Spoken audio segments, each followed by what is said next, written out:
तो मैंने मूर्ति पे ऐसे करके हाथ रखा चरणों में और माथा टेका। तो मैंने उस उन चरणों को ये फील महसूस की। बहुत सुंदर सुंदर अनुभव कि बाबा हमारे साथ ही खड़े होते हैं, ऐसे वाले। उन पाइपों के बीच में मुझे डेली लाइट जलने के बाद बाबा की छवि दिखाई देती। माइक पे तरुण, साईं की कहानी, शिरडी से संसार तक।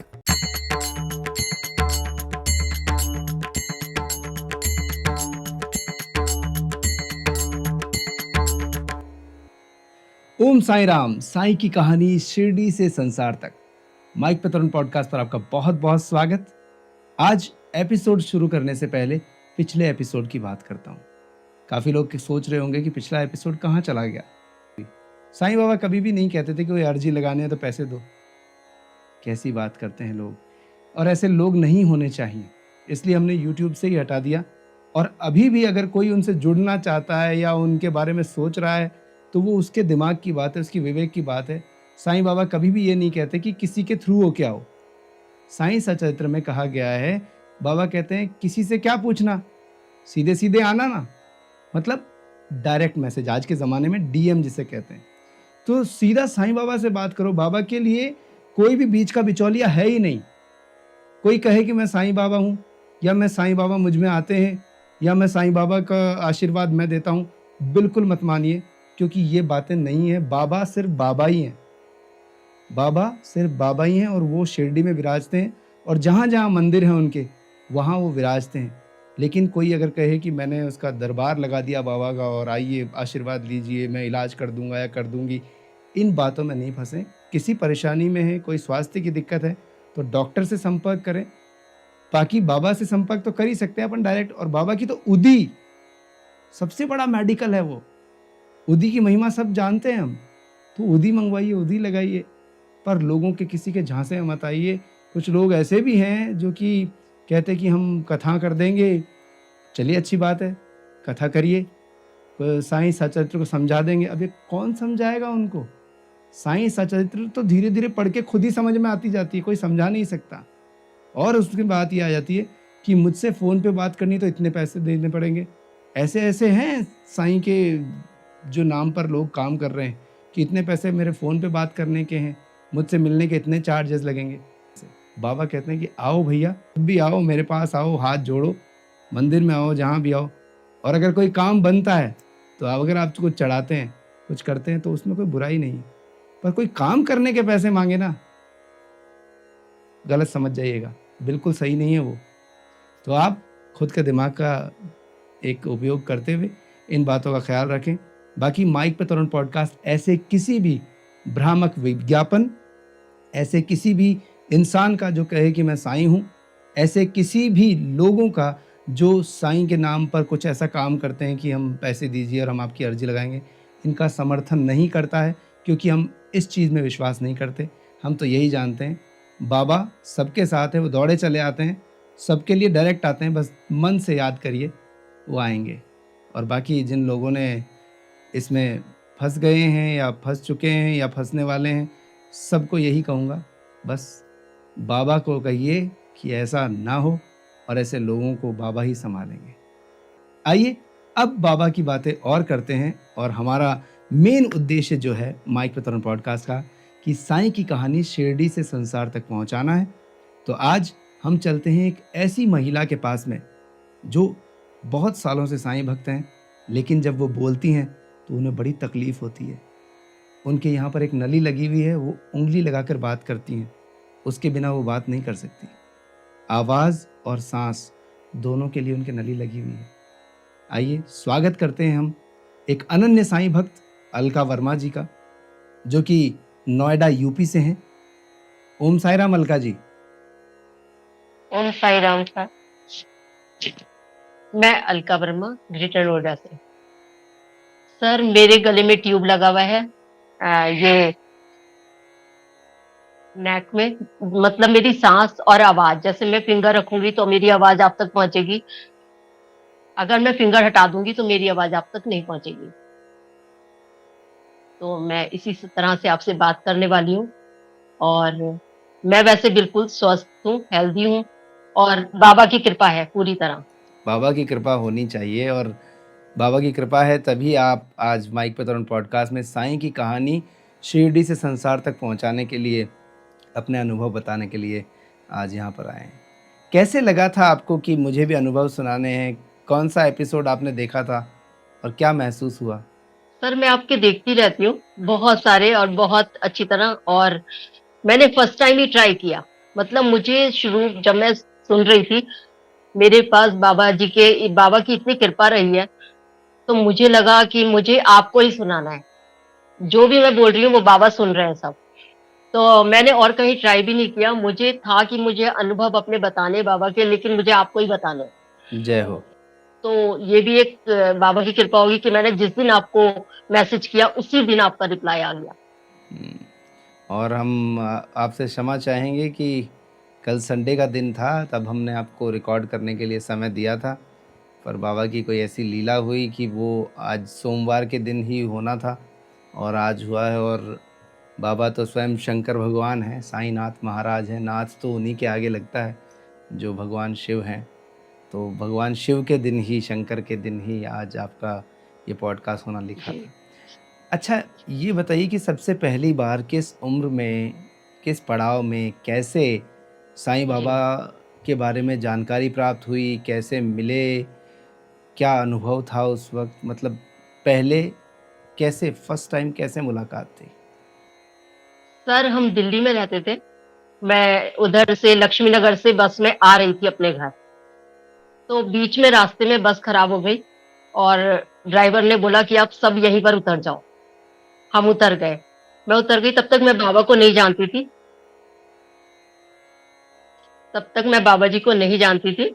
मतलब सिर्फ एक गाना ही सुना था, वो जो शिरडी वाले साईं बाबा जी का। तो मैं वहां पे सामने किसी ने घर में नीचे मंदिर बनाया हुआ था, तो मैं वहां पर चली गई और प्यास भी लग रही थी, पानी पिया वहां पर। सर पानी पिया और वहां पे एक मंदिर था, बाबा जी की मूर्ति थी। मैं वहां पर गई और मुझे बिल्कुल नहीं ध्यान मैंने क्या बोला। मैंने बाबा जी के चरणों में अपना माथा टेका और बाहर चरण रखे होते हैं ना जैसे बाबा जी के मंदिर में हमेशा, और अंदर मूर्ति थी। तो मैंने मूर्ति पे ऐसे करके हाथ रखा चरणों में और माथा टेका। तो मैंने उस उन चरणों को ये फील महसूस की। बाबा जी के चरण साक्षात ऐसे थे जैसे हमारी स्किन। ये मुझे अभी भी ना कपकपाहट आ रही है बताते हुए। 22 साल हो गए इस चीज को, 2004 में। बाबा जी की ये वाली फीलिंग थी। मैं आज भी ये वाली फीलिंग महसूस करती हूँ। और मैंने चरण को पकड़ा और फिर पीछे हटी। मैंने बाबा जी की शक्ल देखी, ये चेहरा देखा, क्योंकि मैं फर्स्ट टाइम बाबा जी से मिल रही थी। मेरी बस जस्ट वहां खत्म हुई, 2 कदम पे बस चढ़ के मैं सामने चली गई कि पानी पी लूंगी इधर। और क्योंकि जुलाई का टाइम था। उसके बाद में पीछे हो गई। मुझे कुछ भी याद नहीं कि मैंने बाबा जी को क्या बोला। कुछ तो बोला ही होगा, है ना। फर्स्ट टाइम मिली थी, ईश्वर का रूप थे ये तो पता था कि कोई भगवान है ये, लेकिन ये वाली फीलिंग थी। उसके बाद मैं घर आ गई। मैं उस समय मैंने मतलब बच्चे बड़े हो गए थे थोड़ा, स्कूल जा रहे थे, तो मुझे भी था कि थोड़ा मैं जॉब करूं, कुछ करूं। तो मैंने 2-3 स्कूलों में दिया हुआ था। मैं घर आ गई। उसके 2 घंटे बाद मुझे एक स्कूल से कॉल आया। मैंने फर्स्ट टाइम लगाया था और वो स्कूल का नाम था साई मेमोरियल गर्ल्स स्कूल। हाँ, हाँ, हाँ, हाँ, हाँ, क्या बात है! और मैं उस स्कूल में चली गई। मेरा इंटरव्यू हुआ, सब कुछ ठीक हो गया, मैं वहीं पर जॉब करने लग गई। बहुत सुंदर। बाबा जी की बहुत अच्छी मूर्ति है वहां पर, बहुत बड़ी सी, पूरा मंदिर है उस स्कूल के अंदर, आज भी है। बहुत बड़ा स्कूल है दिल्ली का। और बस वहीं पर बाबा जी के चरणों में अनुभव होते रहे, और बहुत सुंदर सुंदर अनुभव कि बाबा हमारे साथ ही खड़े होते हैं, ऐसे वाह, वाले। वाह, वाह! तो सबसे पहला अनुभव तो यही दे दिया बाबा ने कि बाबा को आपने स्किन जैसे छुआ, वहीं से उन्होंने कहा कि देखो मैं साक्षात हूँ, मैं हूँ।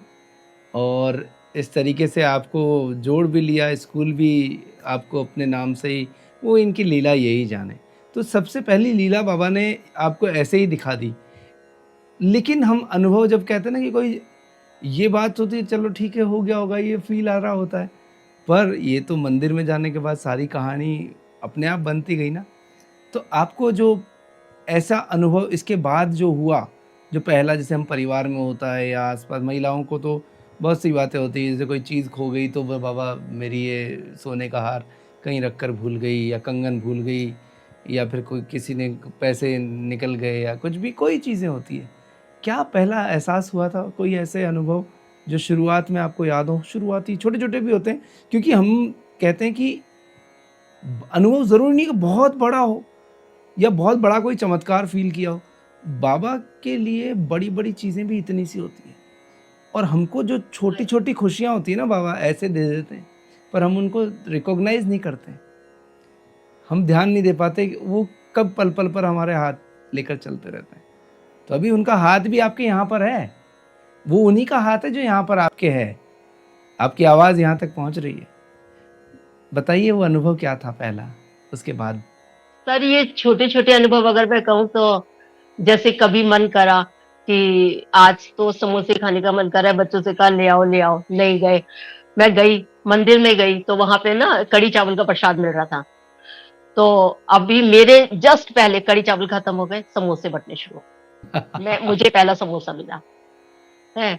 और ऐसे तो बहुत सारे हुए कि हर चीज में अगर मैं आज का ही बताऊं सर, तो मैं ये नाम जपती हूँ बाबा जी का, है ना। तो मैं 500 पे थी और मुझे ये था कि जब तक 2100 नहीं होंगे ना मेरा पॉडकास्ट शुरू नहीं होगा। ओह! और ये मेरा अभी आप देख सकते हैं 2100 हो गया? ये 2200 के करीब है, 2100 थे तब हमारा शुरू हुआ है। जय हो, जय हो! क्या बात! मतलब आज का ही अनुभव बता रही हूँ। तो मैं कर रही थी लगातार बैठ के, हुँ। और मुझे था बेटा कर रहा था, मैंने कहा जब तक 2100 नहीं होंगे ना, मेरे अंदर से आ रहा था 2100 की संख्या उसके बाद शुरू होगा मेरा। 2005 में मैं फर्स्ट टाइम शिरडी गई स्कूल के साथ ही, हुँ। और वहां पे बाबा जी के सब कुछ हुआ, बहुत अच्छे दर्शन में सब कुछ हुआ। 2006 में छुट्टियों में मुझे वायरस अटैक हुआ, फीवर आया था, उसमें वायरस अटैक हुआ, जीबीएस हो गया। इसमें क्या होता है, फुल बॉडी पैरालाइज्ड हो जाती है। ओहो! ये तो बहुत ही भयानक। सर मैं बोलती रहूं अपने बारे में। बोलें, बोलें आप, मैं सुन रहा हूँ।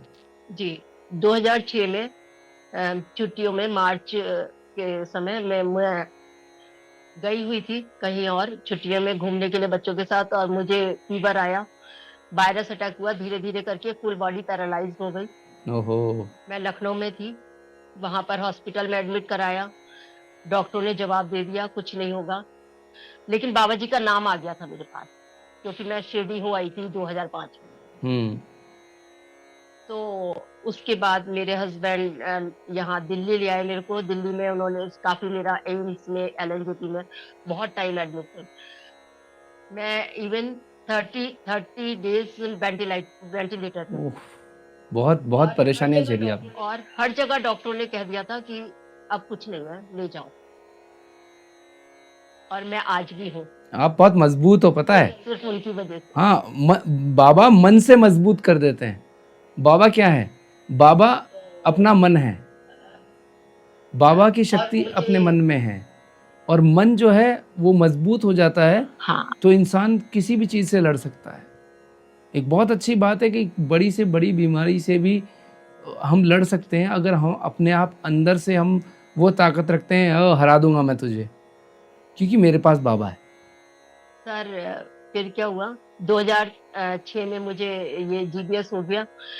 मैं छोटी छोटी चीजें अगर आपको बताऊं कि एलएनजेपी में जब मैं एडमिट थी, कोई डॉक्टर गवर्नमेंट हॉस्पिटल मोस्टली कोई डॉक्टर इतना ध्यान नहीं देते। मतलब कहीं भी कोई डॉक्टर हो, जब पाइप लगा होता है तब मेरी इससे बहुत वर्स्ट कंडीशन थी, क्योंकि स्टार्टिंग होती है, बहुत सारी सांस लेना नहीं आता, बोलना तो होता ही नहीं है उस समय, आवाज नहीं आती। तो मैं क्या करती थी, जब मुझे घुटन होती है ना, वहां पे सक्शन करते हैं, तो मैं सिर्फ बाबा जी का मंत्र अगर मैंने बोला, वो मंत्र 4 लाइन पूरे भी नहीं होती थी, कोई ना कोई डॉक्टर कहीं ना कहीं से प्रकट हो जाता था, मुझे पूरी तरह ध्यान रखता था। ये हमेशा रहा हॉस्पिटल में, हमेशा। और एक और चीज, कुछ टाइम बाद हॉस्पिटल में बहुत टाइम रही, तो कुछ टाइम बाद जैसे मैं बाबा को, अब हम जब बिल्कुल कोई सहारा नहीं होता ना, तो एक बाबा खड़े होते हैं हमारे साथ।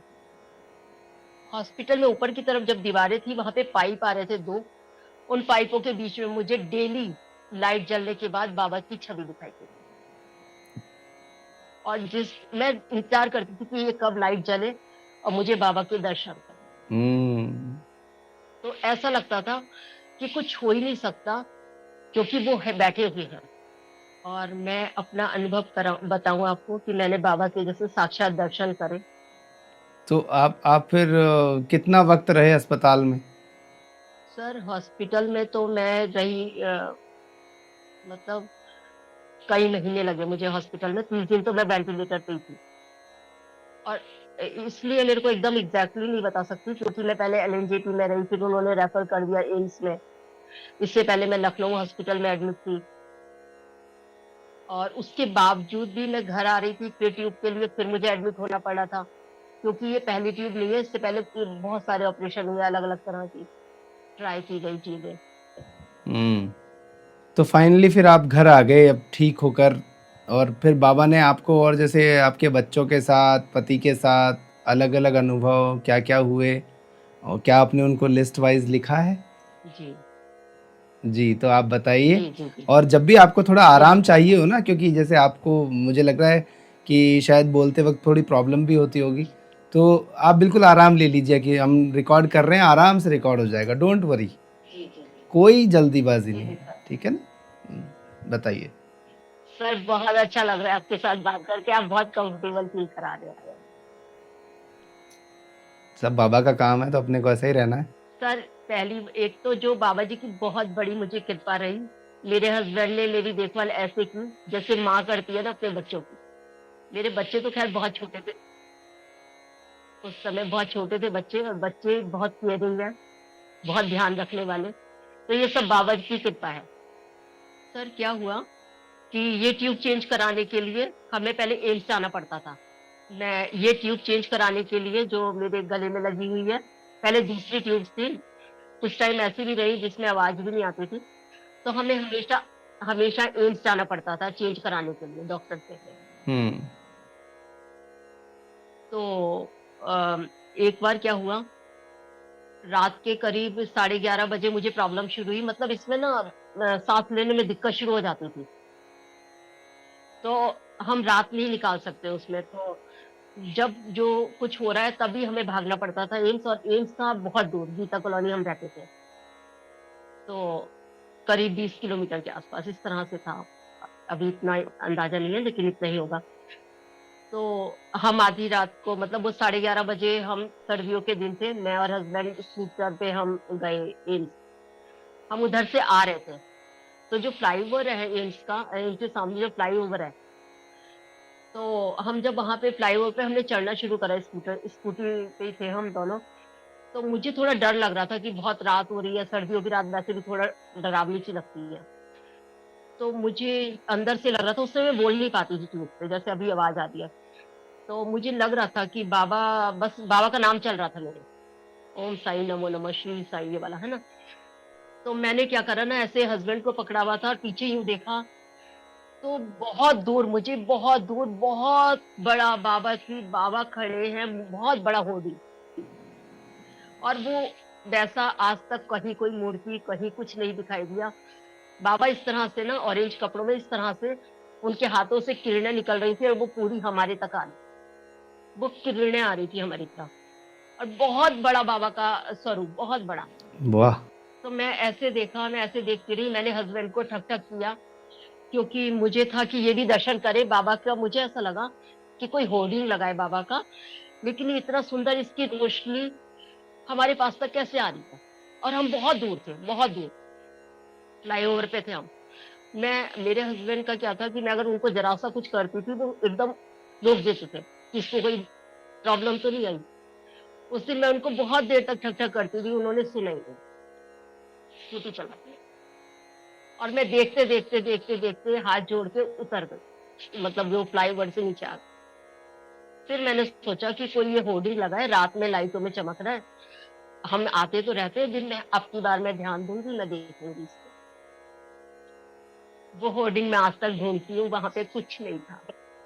मैंने अपने हस्बैंड को बोला, जब लिख के मैं तब बातें करती थी, तो उन्होंने कहा कि वो जिसको दर्शन देने होते हैं।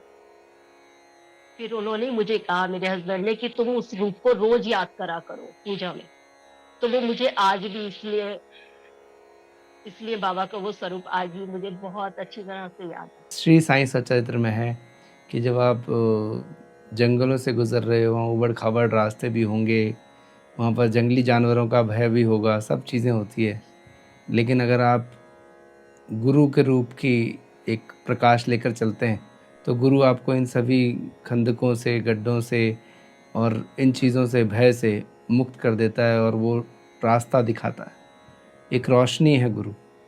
गुरु ब्रह्मा गुरु विष्णु गुरुर्देव महेश्वरा, गुरु साक्षात परम ब्रह्म, तस्मै श्री गुरुवे नमः। इसीलिए हम गुरुदेव को नमन करते हैं। चाहे किसी भी व्यक्ति ने कोई भी गुरु बना रखे, अब गुरु का मतलब भी कौन सा होता है? एक नियत से गुरु, एक अनियत से गुरु।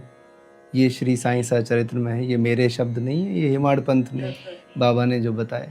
तो गुरु की महिमा भी वहाँ बताई कि गुरु कौन होता है, तो वो सब चीज़ें तो पढ़ने पर प्राप्त होंगी।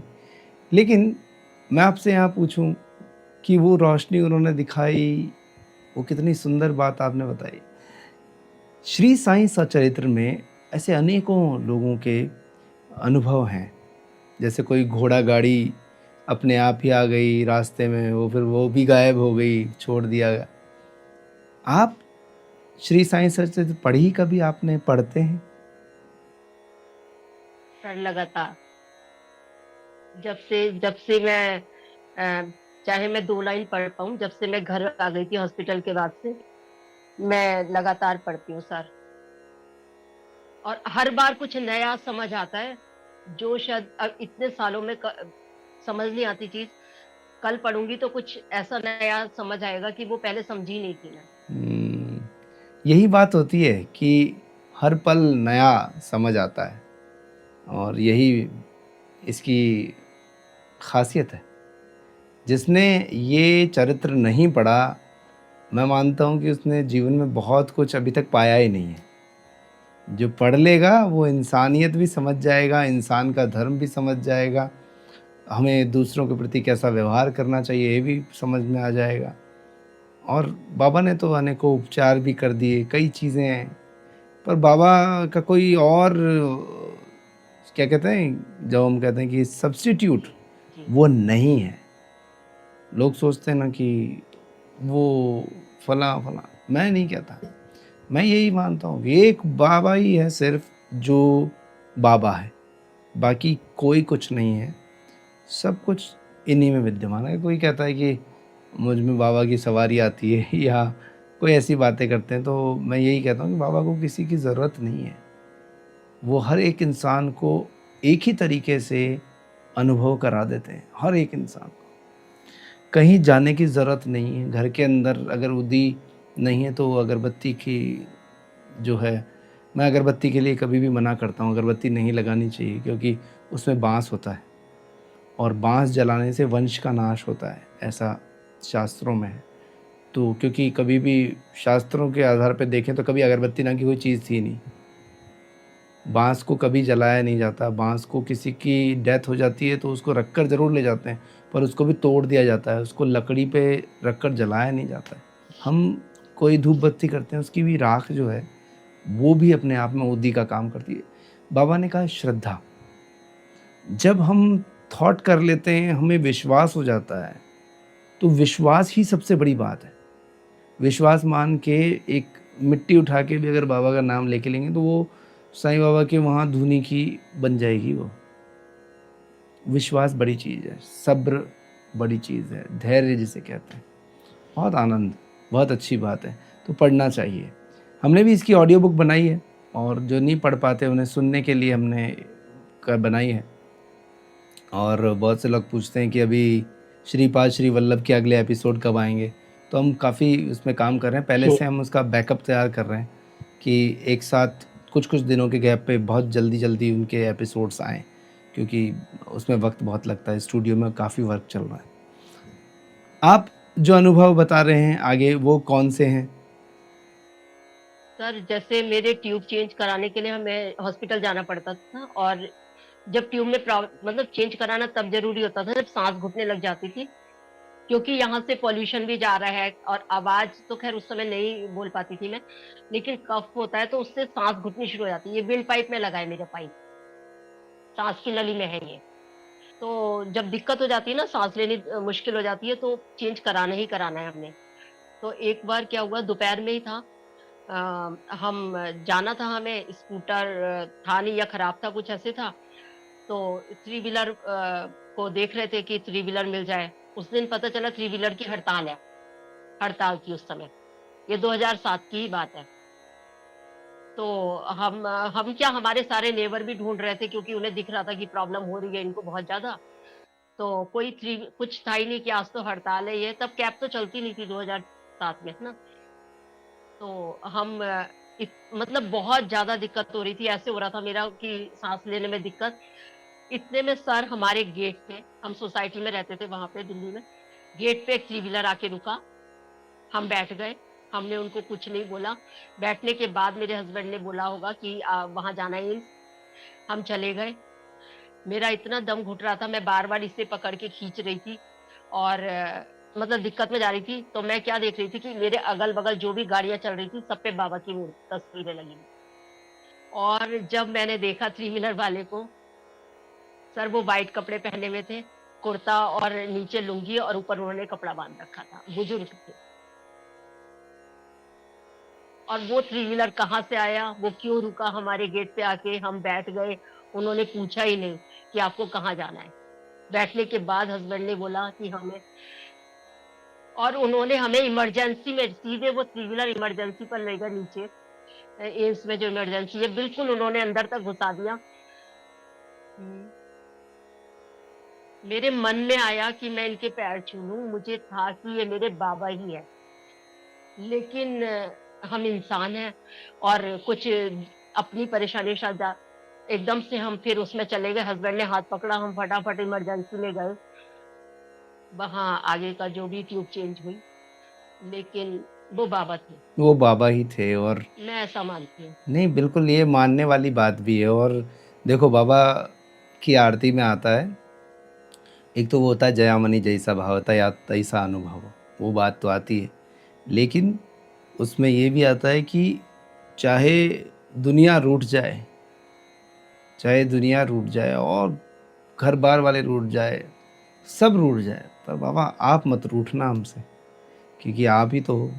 अब ऐसी स्थिति में जब मान लीजिए कि इतना आंदोलन चल रहा है या हड़ताल चल रही है, और उस बीच ऑटो रिक्शा का घर पे आ जाना और बिना कुछ कहे सब कुछ बैठ जाना, और वो ये सब कुछ वो बाबा की लीला थी। और इस लीला के माध्यम से बाबा क्या समझा रहे हैं ये भी समझने वाली बात है। बाबा कहते हैं कि दुनिया में आप करिए, आप अपनी बातें मनवाने के लिए हड़ताल करिए, और उसका तरीका जो है और भी बेहतर तरीका कोई हो सकता है वो करिए, पर ये जो पूरी दुनिया को रोक देना। अब ऑटो रिक्शा की हड़ताल उस दिन कई लोगों के साथ में कई प्रॉब्लम हुई होगी, शायद किसी को गाड़ी नहीं मिली होगी तो किसी की जान चली गई होगी, शायद कोई समय पर नहीं पहुंच पाई होगी महिला तो उसका प्रसव नहीं हो पाया होगा, किसी को रोड पर कोई परेशानी झेलनी पड़ी होगी, सो मैनी थिंग्स। बट बाबा इसके माध्यम से कहते हैं कि भाई मैं इतने लोगों तक पहुंच जाता हूं जब सब जगह रुकावट हो तो भी, तो आप तो इंसान हैं, इंसान के धर्म को निभाइए।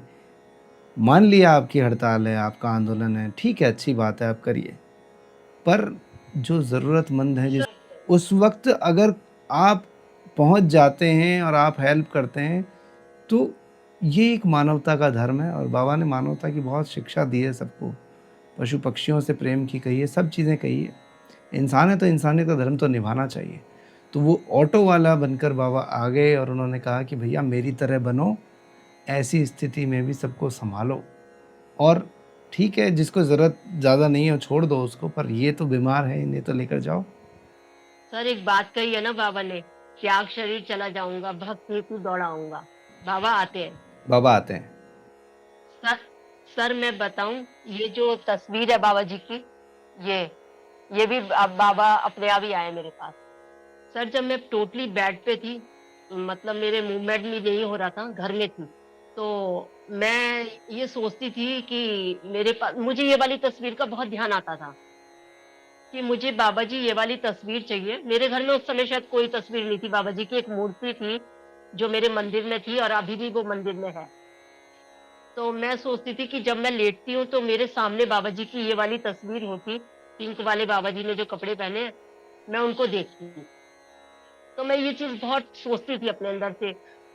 तो सर उसके बाद कुछ दिन बाद मुझे मेरी स्कूल की कुछ कलीग्स शिरडी गए, वो अ, प्रसाद में मुझे छोटी सी बाबा जी की सेम ऐसी तस्वीर, ऐसी बाबा जी सर मेरे पास 4 स्वरूप, सब एक ही यही वाले।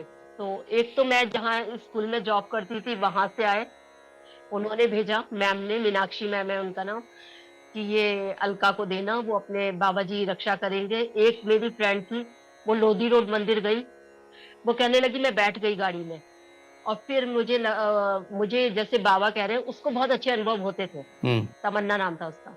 तो उसने कहा कि मैं फिर से गई कि ये वाली तस्वीर अलका को ले जाके देना, जबकि इतना ज्यादा नहीं था कि वो मेरे लिए लेकर आए कुछ, लेकिन वो लेकर आई। ये वो तस्वीर है। और इसमें ऐसा लगता है मुझे कि बाबा जी बहुत सारी बातें डेली कुछ कुछ मन के अंदर चलती है, वो बाबा जी सुनते हैं। इसमें है कुछ ऐसा इस वाली तस्वीर में, ये बाबा जी का स्वरूप अलग है। तो मेरे पास जो मैंने सोचा पिंक वाले ये वाले स्वरूप बाबा जी का चाहिए, ये 4 आ गए मेरे पास इस तरह से। 4-4 बार बाबा जी आपके पास में पिंक वाले स्वरूप में आ गए। और मैं कहूँ कि वो पिंक में ही क्यों आए, कलर क्यों उन्होंने दूसरा नहीं लिया, उन्होंने पिंक ही क्यों चुना? मैं सोचती थी ऐसा कि बाबा जी का मुझे ये वाला स्वरूप चाहिए, पिंक वाला। तो ये स्वरूप आपको मिल गया। और हर स्वरूप जो बाबा का है ना, चाहे हम जैसे स्टूडियो कोई आता है तो हम उनको ओरिजिनल बाबा की तस्वीर देते हैं, जो डीडी नैरो की सिग्नेचर वाली। तो हर तस्वीर जो है ना, वो आपका भाव देखती है। बाबा हर तस्वीर में है, पर आप जिस भाव से देखेंगे, जया मनी जैसा भाव तया तैसा अनुभव। जिसका जैसा भाव है उसको जाकी रही भावना जैसी, प्रभु मूरत देखी तिन तैसी। तो जैसे ही हम सोचते वैसे होने लगता है। ये अपने अंदर का भाव होता है। बाबा हर तस्वीर में है, अभी हमारे स्टूडियो में हर जगह बाबा दिखाई देते हैं। अभी मुझे सामने दिख रहे हैं, आपके पीछे भी दिख रहे हैं, कैमरे के पीछे भी नज़र आ रहे हैं। एक कैमरा भी बाबा ही है। यहाँ तो सब कुछ, मतलब अभी जो बात हो रही है ये सब बाबा ही कर रहे हैं। बहुत अच्छा लग रहा है, बहुत अच्छा लग रहा है। तो आपको जो ये प्रॉब्लम हुई अलका जी, ये प्रॉब्लम उस पैरालिसिस वाली बीमारी के बाद हुई थी, या पहले से कुछ दिक्कत आई थी इसमें, जो आपकी वॉइस का प्रॉब्लम हुआ था? सर मुझे जो जीडीएस हुआ था, गुलेलियल विन सिंड्रोम इसको कहते हैं मेडिकल लैंग्वेज में। तो इसमें क्या होता है कि हमारा कंट्रोल नर्व्स डैमेज होनी शुरू हो जाती है पैरों से, और धीरे धीरे जब वो बढ़ती है तो उतना शरीर हमारा बेकार होना शुरू हो जाता है, पैरालाइज होना शुरू हो जाता है।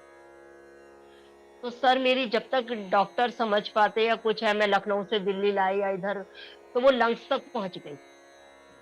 उफ। तो जब लंग्स तक पहुंच गई तो वो सांस की नली, मतलब सांस लेने में दिक्कत शुरू हो गई मुझे। तो फिर एम्स में ये ट्यूब लगाया गया, और इसके बाद भी बहुत सारे ऑपरेशन हो चुके जो नहीं हुए सक्सेस, या नहीं, मतलब ये कुछ, ये डॉक्टर भी कहते हैं कि बहुत रेयर है जो शायद मुझे हो गया या जो भी है। सर एक चीज और याद आ रही है, मैं बताऊं? बताइए। सर जब मेरा इसके ऑपरेशन हो रहे थे तो उसमें एक ऑपरेशन और हुआ मेरा गले का।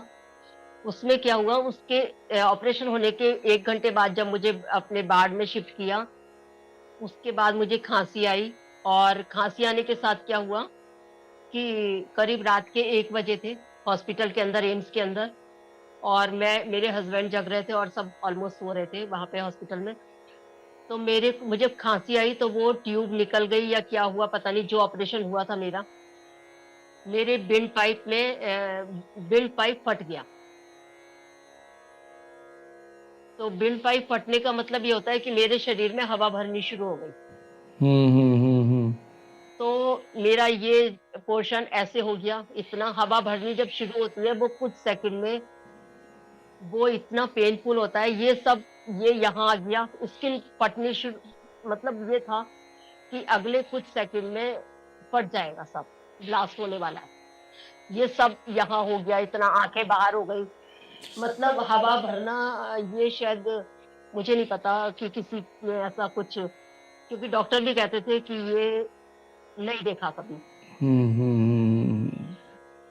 तो उस समय मेरे हस्बैंड जो मेरे साथ खड़े थे उनका सिर्फ एक शब्द था कि मालिक का नाम लो, जो मेरे कान में पड़ा। मालिक का नाम लो। और वो चीख रहे थे सडनली, और उन्होंने कहा मालिक का नाम लो, मेरे मन से सिर्फ ये निकला ओम साईं श्री साईं।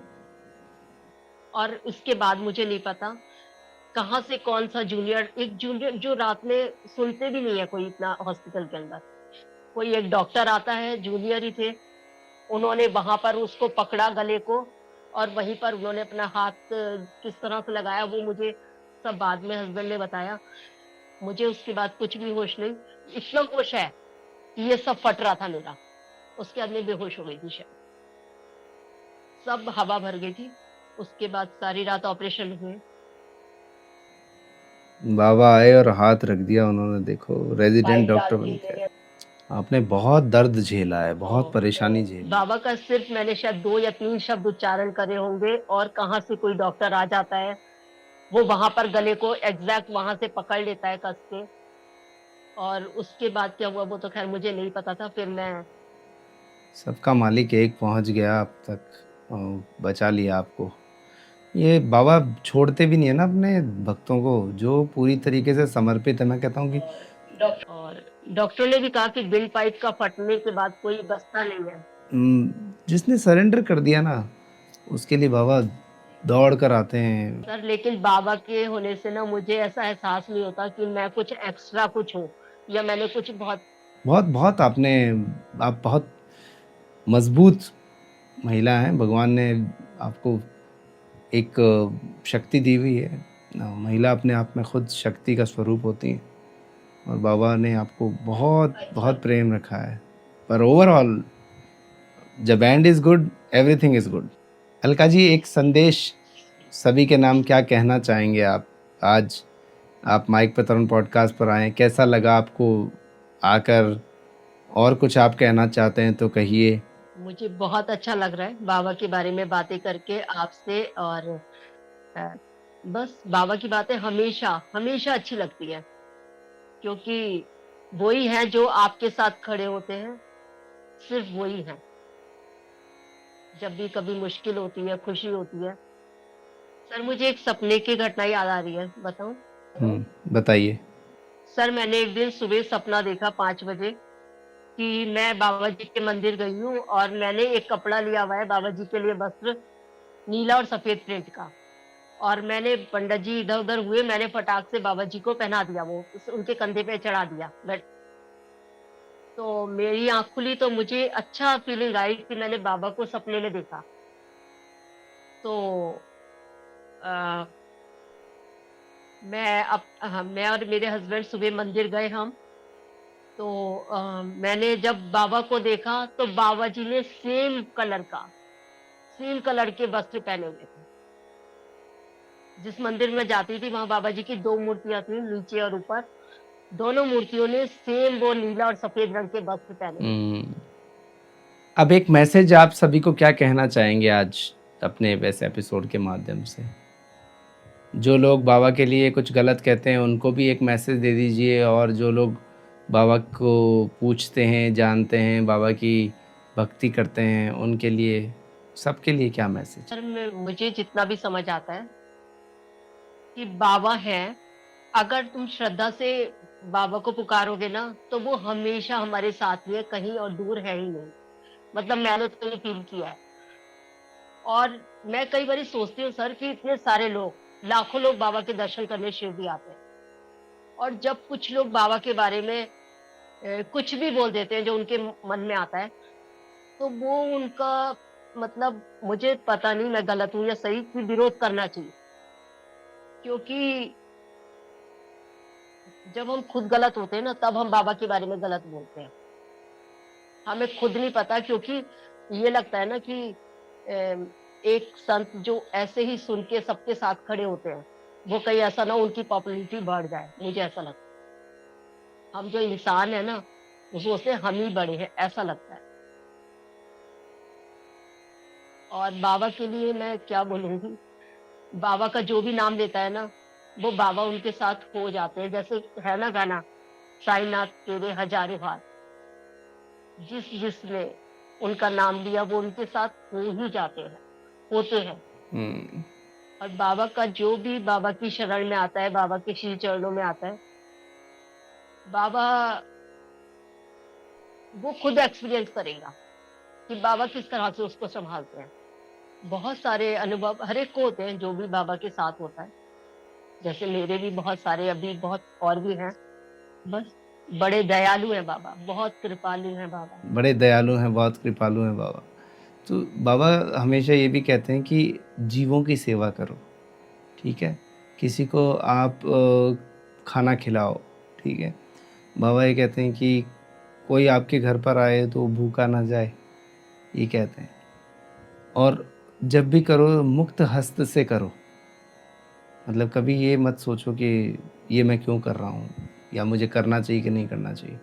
जिस पल ये सोच लिया कि मैं ये क्यों कर रहा हूँ, मैं करूँ कि नहीं करूँ, अच्छा नहीं मैं इसको इतना सा खाना दे दूँ, अच्छा मैं जिसको 1 रुपया ही दे दूँ तो चलेगा क्या? नहीं 10 का नोट ना दूँ, 100 रुपये छुट्टे नहीं है मेरे पास में, मैं इसको 1 रुपया दे दूँ या ना दूँ, चलो नहीं है मेरे पास। तो ये जब एक तो भाव आता है कि देने का, एक भाव आता है नहीं देने का, और एक भाव इसके बीच का होता है कि दूँ कि ना दूँ।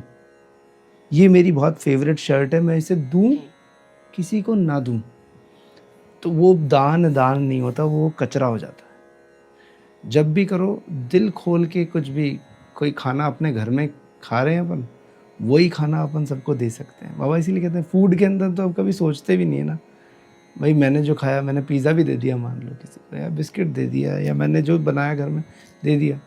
पर जहाँ पर कोई और चीज़ की, कोई मेटेरियलिस्टिक चीज़ों की बात आती तो वहाँ सोच हो जाती, तो वो चीज़ नहीं करनी चाहिए। और मैं हमेशा इस चीज़ के लिए भी कहता हूँ, माइक पे तरुण पॉडकास्ट के लिए ये जो सेवा है, ये हमारी कोई पर्सनल सेवा नहीं है। अभी जैसे ये एपिसोड एडिट होगा, मैं अपनी जेब से कर रहा होता हूँ, मैं कभी, लेकिन बाबा ने कहा कि आप सेवा ले सकते हैं अगर कोई करता है तो हमने कहा, तो कुछ लोगों ने किया, कोई दिक्कत नहीं। किसी ने क्या किया, किसी ने नहीं भी किया, कोई प्रॉब्लम नहीं है। पर सेवा जब भी करें थॉट नहीं आना चाहिए, मैं हमेशा यही कह रहा हूँ। तो वो देना नहीं है, आप सोचो तो दो, और नहीं तो नहीं दो, तो कोई दिक्कत नहीं है। देयर इज़ नो प्रेशराइजेशन, कोई प्रेशर नहीं है किसी पे भी। पर दिमाग में बिल्कुल क्लियर लगा लो कि जो भी सेवा है वो बाबा की सेवा है, ये तरुण व्यास की सेवा नहीं है। ओम साई राम कहेंगे अलका जी आपको। धन्यवाद, आप आए और इतनी अच्छी बातें हुई, और हम चाहेंगे कि आपका स्वास्थ्य अच्छा रहे, और अगर बाबा की कृपा मैं कहूँ कि इतनी ज़्यादा हो जाए कि आपकी ये पाइप भी हट जाए और आप नॉर्मल तरीके से बोल पाएँ, और एक एपिसोड ऐसा भी हो जब ये बिना पाइप के आप बोल रहे हैं। बाबा के हाथ में ऐसा। ये मेरी एक बहुत मन से इच्छा है कि बाबा ऐसा कर दें प्लीज़। आपसे बात करके बहुत बहुत बहुत अच्छा लगा सर, बहुत अच्छा लगा। मुझे तो ऐसा लग रहा था जैसे मेरा कोई एग्जाम होना है आज। ओम साई राम। ओम साई राम। तो हमने अलका जी का ये बहुत ही सुंदर एपिसोड देखा, और ऐसे ही साईं बाबा के भक्त अनन्य हैं जो कि अलग अलग जगहों पर बिखरे हुए हैं, जिनके अलग अलग अनुभव हैं, पर अनुभव सिर्फ साईं बाबा के हैं। तो इन्हें हम सब जोड़ रहे हैं साईं सेतु से, और इस तरीके से ये पॉडकास्ट आगे बढ़ता जा रहा है। तो आप भी अगर श्री साईं सचरित्र पढ़ना चाहते हैं, साईं सेतु पारायण से जुड़ना चाहते हैं, तो आप जुड़ सकते हैं। नंबर और आपका नाम और आपका शहर व्हाट्सएप कर दीजिए इस नंबर पर 8769 000 600 पर, और इसी नंबर पर आप ये भी बता सकते हैं अपना नाम और शहर का नाम लिखकर कि आपको अनुभव सुनाने हैं। आपके अनुभव अगर हमें लगे कि काफ़ी बेहतरीन हैं और काफ़ी लंबे समय से आप बाबा को अनुभव कर रहे हैं, तो हम अवश्य आपको माइक पे तुरंत पॉडकास्ट पर लेकर आएँगे। और अब से हमने एक और टीम गठित कर दी है, जो कि पहले स्क्रूटनिंग करेगी, देखेगी कि ये साईं भक्त हमें और लोगों तक पहुँचाना है कि नहीं पहुँचाना है। क्योंकि पर्सनल एजेंडा हम किसी का भी यहाँ पर नहीं चलाएँगे कि उनके माध्यम से कोई और जुड़े और पैसे कमाए जाएँ। नो, नहीं, ये बाबा का पॉडकास्ट है और बाबा कभी नहीं चाहते कि कुछ ऐसा हो। लेकिन अगर कोई बाबा के पॉडकास्ट में सहयोग करना चाहता है, तो वो स्वेच्छा से कर सकता है। उसमें ना तो कोई ज़बरदस्ती है और ना ही कोई बात है और ना ही किसी एपिसोड के कोई चार्जेज़ कहे जाते हैं कि इतने रुपए देंगे तो ही होगा। ऐसा कुछ भी नहीं होता। ये बिल्कुल निःशुल्क सेवा है, साईं की सेवा है। तो आइए इस सेवा में हम सब जुड़ जाएँ और माइक पे तुरंत पॉडकास्ट की सभी बातें सब तक पहुँचाएँ। इन्हें शेयर भी किया कीजिए और लोगों को गुमराह होने से बचाइए भी। और जैसा कहते हैं ना, हम अक्सर ट्रेनों में पढ़ते हैं, किसी को खून के आंसू नहीं रोने दूंगा, और वहाँ पे साईं बाबा की तस्वीर लगा देते हैं।